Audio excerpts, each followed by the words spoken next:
going on, folks? Dominic Barnes here, aka Freshly Snipes 21 on your social media sites. Just here to give you a quick review of the WWE Madison Square Garden event that took place last night. It was okay. It was pretty good. You know, you can watch it on WWE Network for free, so it was pretty good. The first match was Dolph Ziggler and Randy Orton, who defeated Sheamus and Rusev.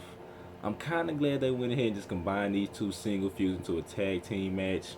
It was a match you could probably get on Raw or SmackDown, but it was pretty good action. I did like the ending when Randy Orton sidestepped the bro kick to a Dolph Ziggler super kick to a RKO, so that was pretty good. After the match, Rusev talked trash to Sheamus, and he took a bro kick to the face. So I don't know if this means we're gonna get a Sheamus babyface turn or we're gonna get a heel versus heel feud between the two. But all in all, it was a pretty decent match.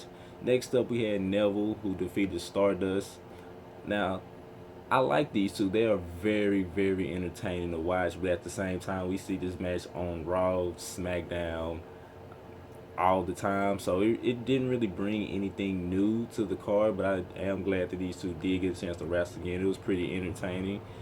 Next match, we had Team Bella, who defeated Team PCB, which I don't understand why they had them even tag as far as PCB go, considering the fact that Paige kind of screwed them over on Monday. But basically what happened at the end was Paige was going for the tag, or the hot tag as they call it, and both Charlotte and Becky both dropped down off the apron and left Paige alone. And then after the match, Paige made this little whiny promo about she would never do that to her friends, she'll never forgive them, even though she technically just did this the last couple of weeks once Charlotte won the Divas Championship. Now, the next match that I wasn't even expecting was the Intercontinental Championship match between Kevin Owens and Chris Jericho. Now, I didn't really see this advertised a lot, but I would say, in my opinion, that was probably the best match of the card. Chris Jericho is always a performer. I didn't like the good old eye rake of doom, quote unquote, that Kevin Owens used to win the match. He's been kind of known now recently. That's how he beat right back for the Intercontinental Championship, and that's how he retained against Chris Jericho. But all in all, it was a very good match.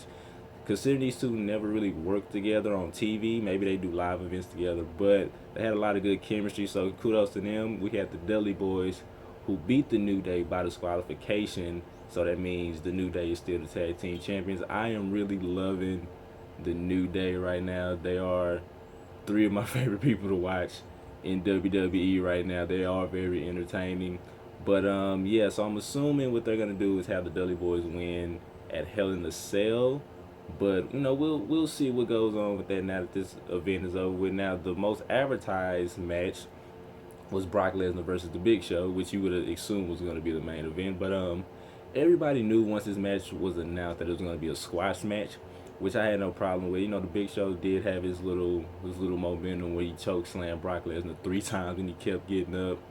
And then, just like everybody, Big Show went to Suplex City. You know, after the match, Brock hit Big Show with a belly to belly. Now that was impressive. This dude is massively strong. So yeah, you know, that was pretty much a squash match, what we thought it was. And then the main event was, of course, the cage match was for the the United States Championship, excuse me, between John Cena and Seth Rollins. John Cena retained with a little help from Demon Kane. No, it was a good match. Another match between Seth Rollins and John Cena that we're used to seeing.